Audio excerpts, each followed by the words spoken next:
Sean todos bienvenidos al repaso de la lección semanal.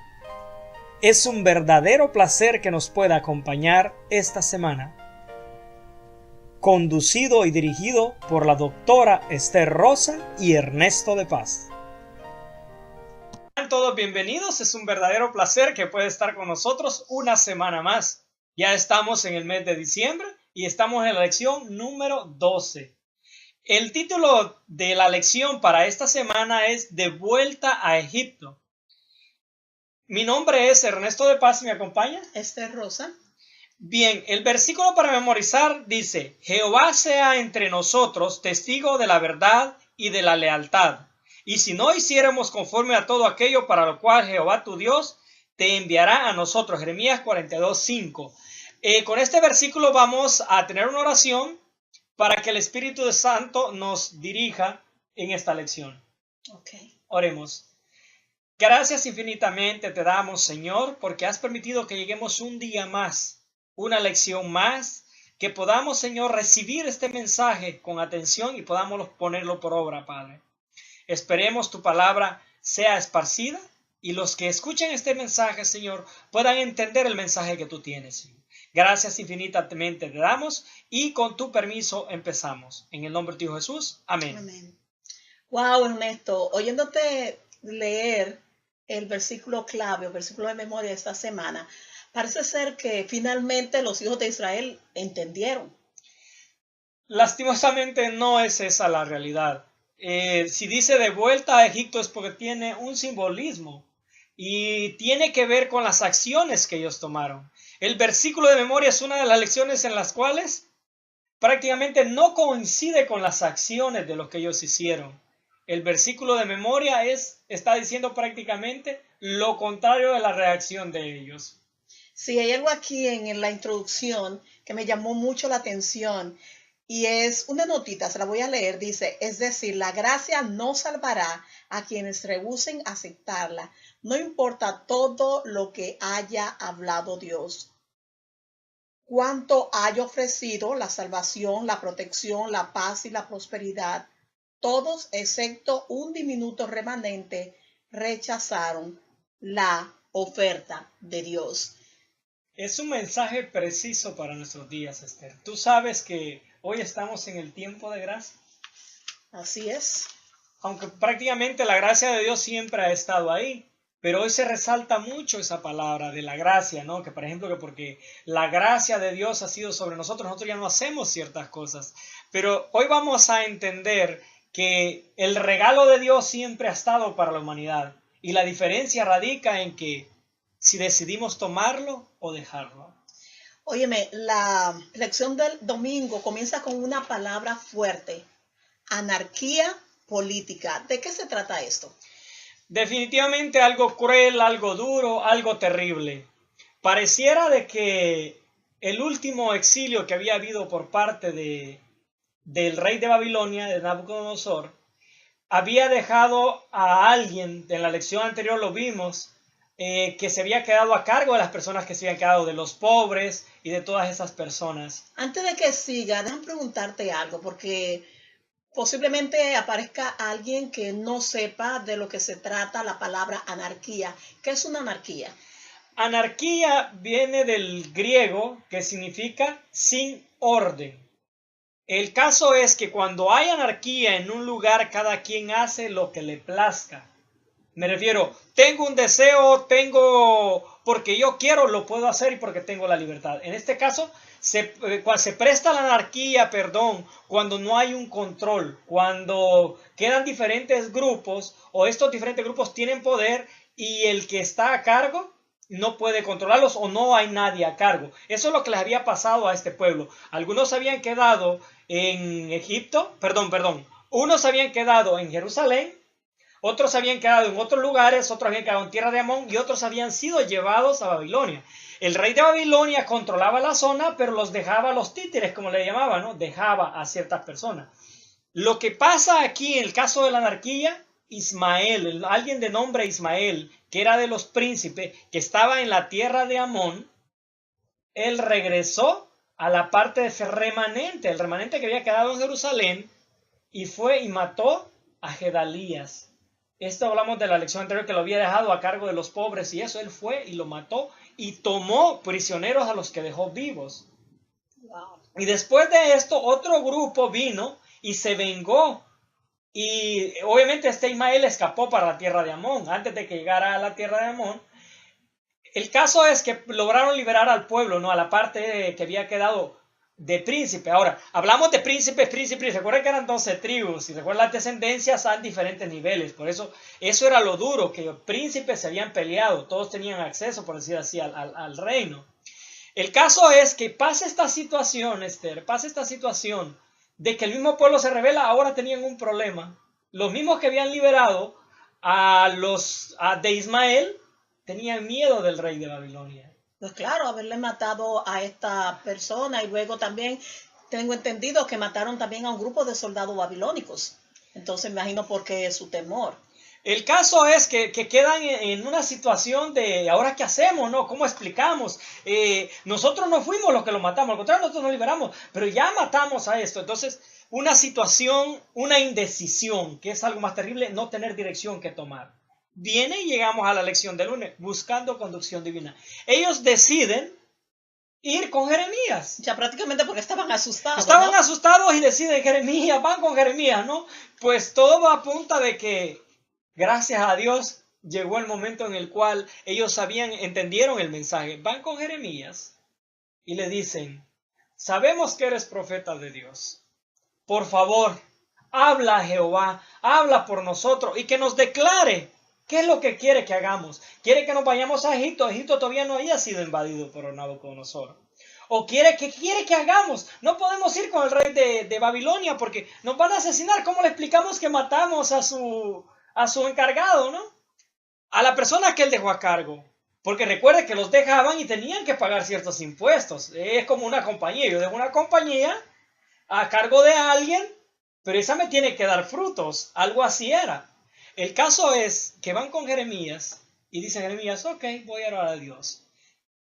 Jeremías ora a Dios. A los 10 días Jeremías recibe respuesta. La respuesta de Jeremías era, les dice Jehová que se quedaran en la tierra donde estaban.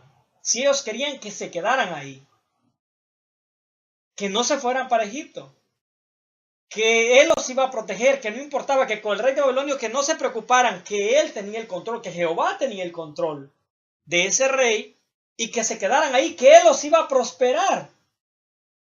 Entonces, al escuchar estas palabras, pasa lo que nos pasa a los cristianos. Pedimos dirección a Dios y no la seguimos. No, queremos que Dios nos conteste de la forma que nosotros queremos. Yo estoy buscando esta solución. No, espérame, Señor. Yo voy a ir para tal lugar.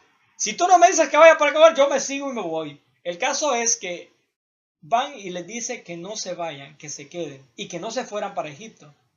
Que no se fueran para Egipto. Ahora entiendo el título de la lección, de vuelta a Egipto. Espera, resulta que lo que dice uno de los encargados dice de que Baruch había hablado y no había sido Jeremías. Que Baruch había escrito para manipularlos y que no quería que se fuera a Egipto porque era todavía un sirviente del rey de Babilonia. Así es que se rebelan. Se rebelan y deciden, pues ya saben, hacer lo contrario a lo que Dios les mandó. Así es que en este caso pasamos al día martes y aquí está la lección, volver a Egipto. Esto está en Jeremías 43, de 1 al 7. Ahora resulta que estas personas deciden irse para Egipto a pesar de las advertencias que Dios les dice, van a morir allá, porque el rey de Babilonia va a ir y va a invadir estas tierras. Entonces prácticamente cuando ellos deciden volver a Egipto, es como si fuera un desafío abierto a Dios, como dice la lección del jueves, un desafío abierto de Dios, porque si Dios le había dicho, oye, no, o sea, quédense donde están, y de repente ellos deciden volver, pues simplemente estaban desafiando a Dios. Qué tristeza. El caso es que deciden irse para Egipto, a pesar de la advertencia, la misma advertencia que habían recibido en Jerusalén cuando les dijo, sométanse al rey de Babilonia, la misma advertencia. Solo que aquí en este caso les dice de que algunos van a morir a cuchillo, otros van a morir a espada, otros van a morir por hambre y otros van a ser exiliados. Les hace esta advertencia, pero ellos no hacen caso. Y sin embargo toman la decisión de irse y se llevan aún a Baruch y se llevan a Jeremías. ¿Y sabes qué, Esther? ¿Tú recuerdas lo que pasó con Moisés? ¿Tú recuerdas esa parte? Cuando el pueblo comenzó a quejarse de que Egipto, que no tenían comida. Oh, sí que querían volver a Egipto. Pues si buscamos en Éxodo 16:3 y de 16:3 al 13, aparece esa lección, la misma reacción, que en Egipto teníamos comida, porque ellos tenían miedo de no tener alimento, tenían miedo de no tener protección. Entonces la misma situación, la misma acción que le dijeron a Moisés, hace este pueblo con Jeremías. Y bueno, llevados al exilio, pasamos al día miércoles, ellos regresan a Egipto. Llegaron a un lugar que se llamaba Taines. Esto era una aldea en Egipto. Aquí se le pide algo a Jeremías. Dios manda otro mensaje. Dios manda a Jeremías a que haga algo simbólico. Lo manda a que recubra unas piedras con arcilla. Y parece que las cocinó y que las escondiera. Nadie supo dónde las puso. Y Jeremías va y le lleva el mensaje. Y les dice: lo que yo hice con estas piedras, dice Jehová, que así hará con esta tierra. Vendrá el rey de Babilonia y hará con esta ciudad como ha hecho con las otras ciudades. Impresionante, impresionante. Esto es triste cómo terminó la historia de Jerusalén, mejor dicho, de Judá, con la destrucción de su país, con homicidio, intrigas y sobre todo de regreso a Egipto, de donde hacía mucho tiempo atrás habían salido liberados de esa tierra que lo esclavizó por tanto tiempo. Fíjate, Esther, que al ver nada más esta parte no se puede ver el cuadro completo. Recuerda de que ellos, como lo que tú comentabas, ellos habían venido de Egipto. Cuando ellos iban a cruzar el río Jordán, Dios les dijo de que ponía frente a ellos la bendición y la maldición. Entonces, la gracia de Dios siempre estuvo ahí. El problema era que ellos no querían seguir las instrucciones de Dios. Y a eso se deben todas estas consecuencias. Jeremías no les predicó 1 año, 2 años. Jeremías les predicó toda una vida. Isaías lo había hecho anteriormente. Isaías ya les había hablado en relación a Egipto. Por ejemplo, ellos llevaban en la sangre este deseo de volver a las cosas que sus padres estaban acostumbrados. Como que de una u otra manera en sus genes llevaban esta necesidad de, en vez de buscar la solución, que era Dios, ellos siempre buscaban la justificación. Y es lo que hacemos nosotros los cristianos. Por ejemplo, Dios nos dice, por ejemplo, nosotros hemos venido de Egipto, por decir algo así, a la vida cristiana. Y cuando tenemos una situación difícil, tendemos a buscar, a regresar a las cosas que hacíamos, a solventar las cosas de las maneras que hacían, a sabiendas de que esa no es una solución. Y a sabiendas de que la consecuencia de las cosas que nos están pasando están relacionadas con nuestros actos. El problema de ellos no era que se llegó a una situación de la cual no dependía de ellos, sí dependía de ellos la situación, porque ellos tenían que retraerse de sus malos caminos y ellos no querían hacer eso. Por eso ellos vuelven a donde habían empezado, donde habían sido sacados de Egipto. ¿Te puedo hacer una pregunta? ¿Por qué nos es tan difícil aprender de la historia? ¿Por qué seguimos como testarudo haciendo las cosas una y otra vez de la misma forma, aún habiendo tenido la experiencia de la historia y muchas historias de muchas personas que han vivido antes que nosotros? Yo creo que la explicación más lógica que le podemos dar es el hecho de que nosotros no queremos aceptar los errores. Para el ejemplo, Dios nos da la solución, pero hay ciertas condiciones, porque el pecado te lleva a más pecado. Cuando Dios te dice que no peques, no es que lo está haciendo porque te quiera tener reprimido. Lo que Él está haciendo es evitando que tú te enroles en un camino sin retorno. Por ejemplo, el efecto dominó. Tú pecas por un lado y eres culpable de todo, no es porque ese te incrimine más, sino que porque esa acción que tú hiciste, si no te arrepientes, te va a llegar al otro pecado, al otro pecado, al otro pecado. Entonces, así nos pasa a los seres humanos. Pecamos una vez y nuestra reacción debe ser el arrepentimiento. Al no arrepentirnos nos llenamos de orgullo y terminamos por seguir la secuencia del pecado. Y terminamos en el lugar de donde veníamos. El ser humano tiene ese comportamiento. ¿Sabe qué me llamó la atención de la lección de esta semana? Que aquellas personas que quedaron atrás, o sea, que quedaron viviendo en Jerusalén, que no fueron llevados al exilio, tú esperarías que ellos iban a actuar diferente, porque ellos vieron lo que ocurrió cuál fue el destino de su compatriota, ¿no? Sin embargo, la historia nos dice de que ellos, eso no les sirvió para nada, o sea, no aprendieron ninguna lección de allí. Yo lo que puedo ver en este caso, por ejemplo, es como nuestra vida cotidiana. Yo creo que si les preguntamos a los televidentes quiénes han tenido un encuentro personal con Dios, la mayoría quizás van a levantar la mano. Porque estamos siendo específicos. Les estamos preguntando quién de ustedes ha tenido un encuentro personal con Dios. Por ejemplo, que Dios lo impresionó de una manera, que le hizo un milagro en su vida, que le transformó su vida. Posiblemente todos tuvieron esa manera de impresión. Pero sin embargo, va pasando el tiempo y nos vamos olvidando de eso. Vamos olvidando las cosas más importantes. Y nos vamos mezclando como cotidianidades. Por ejemplo, tú comentas que fue un milagro lo que te pasó en tu vida porque tú lo viviste, pero conforme va pasando el tiempo, tú lo vas tomando como que fuera casualidad. Y eso nos pasa a todos los seres humanos. Por eso la palabra de Dios no se equivoca cuando dice de que nosotros tenemos que estar constantes, retroalimentándonos.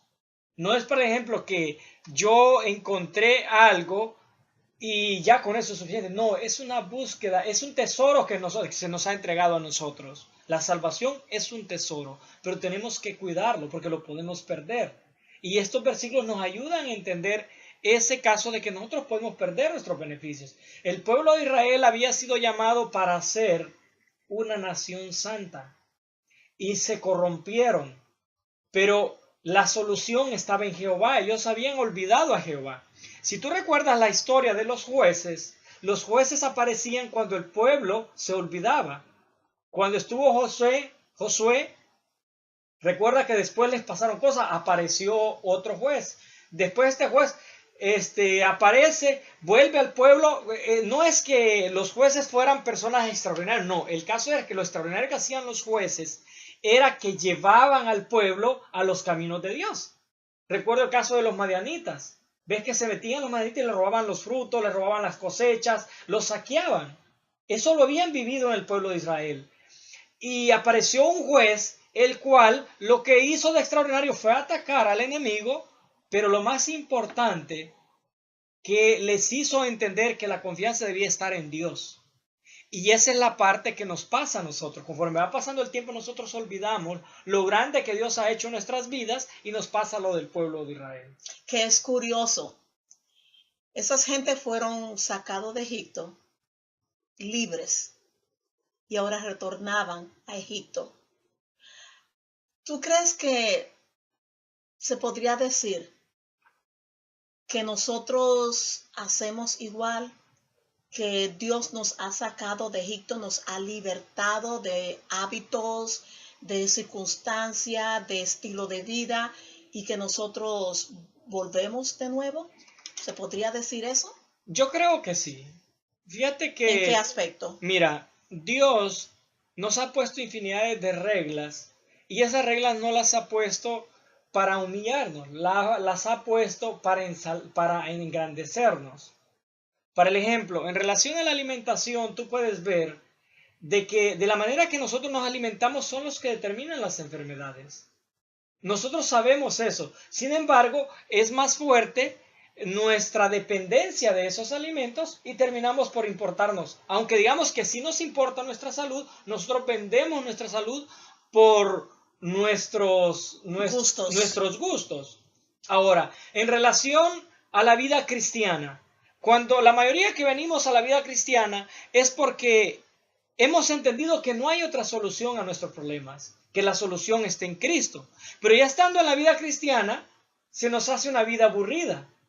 Y terminamos por mezclar las costumbres del mundo porque queremos estar alegres. Terminamos haciendo sus fiestas, terminamos viviendo de la manera que ellos viven, porque nosotros no sabemos quiénes somos. No tenemos identidad. Resulta que estamos buscando por ahí, agarrando aquí, agarrando allá. Y esto suele suceder más cuando tenemos diferencias con otros grupos. Llega el momento en el cual negamos hasta la misma palabra por ser diferentes. Hay algo aquí que me llamó mucho la atención. Yo quisiera compartirlo, quisiera leer.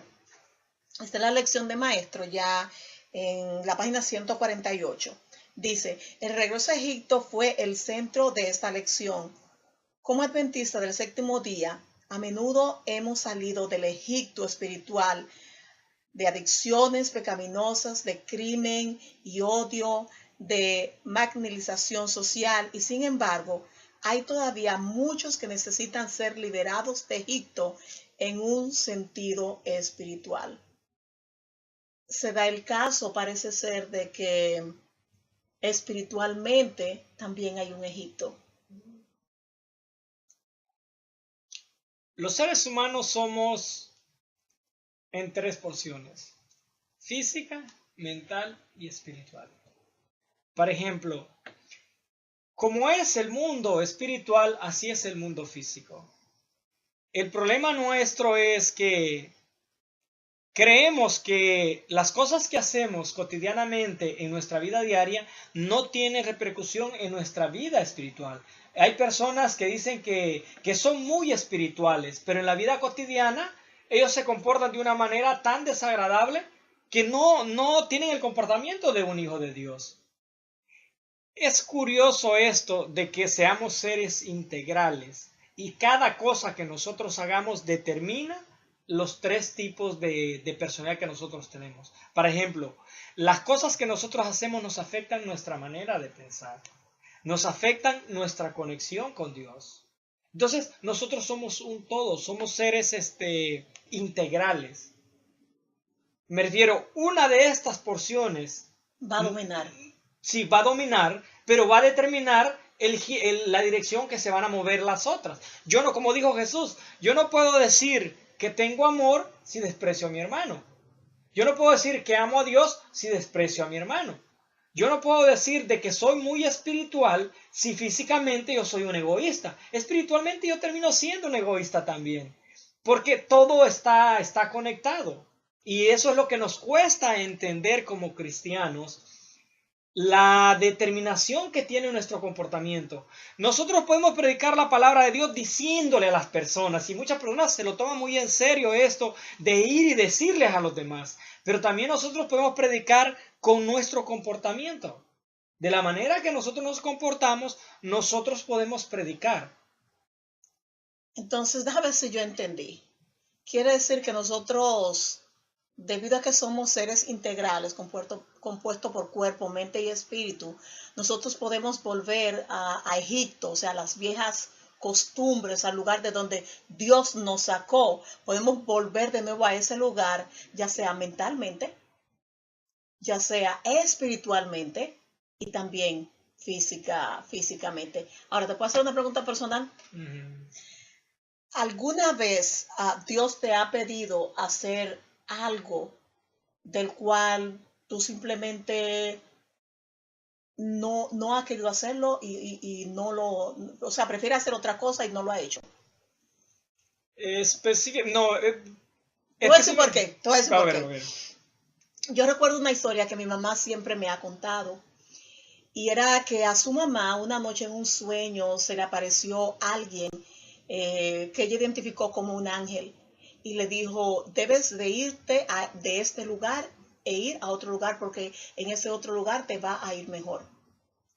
Y ella, sin embargo, o sea, no se quiso ir, ella nunca se fue de ese lugar. Y dice mi mamá que posiblemente en el otro lugar le hubiese ido mucho mejor porque en el lugar donde ella decidió permanecer, nunca le fue bien.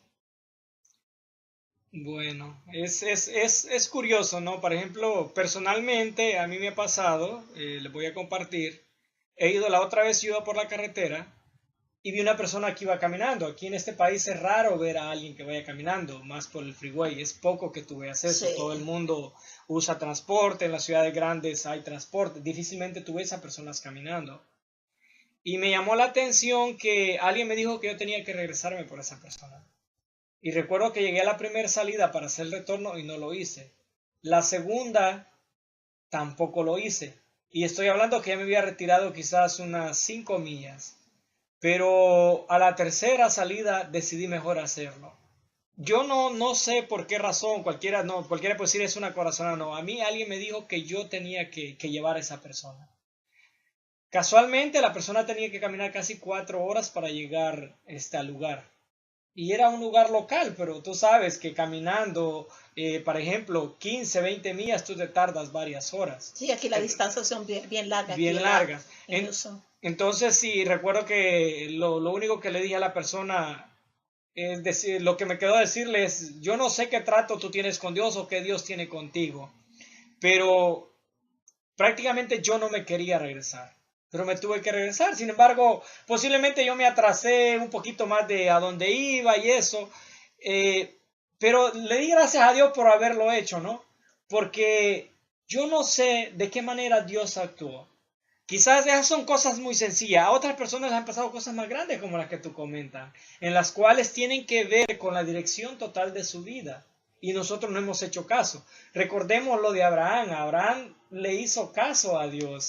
Y si alguien haría en estos días, aún conociendo la historia de Abraham, lo tildarían de loco por hacer algo de esa manera. Por ejemplo, ¿cómo es que alguien te habló? ¿Cómo es que Dios te habló? La fe se trata de eso, que si Dios te ha hablado y tú has recibido el mensaje y estás seguro, actúa. Las cosas te van a ir mejor. Bueno, señores, gracias por acompañarnos. Fue un placer que repasaran el estudio de la lección de esta semana con nosotros y lo esperamos la próxima semana para un repaso similar. Bendiciones para todos. Bye, hasta la próxima.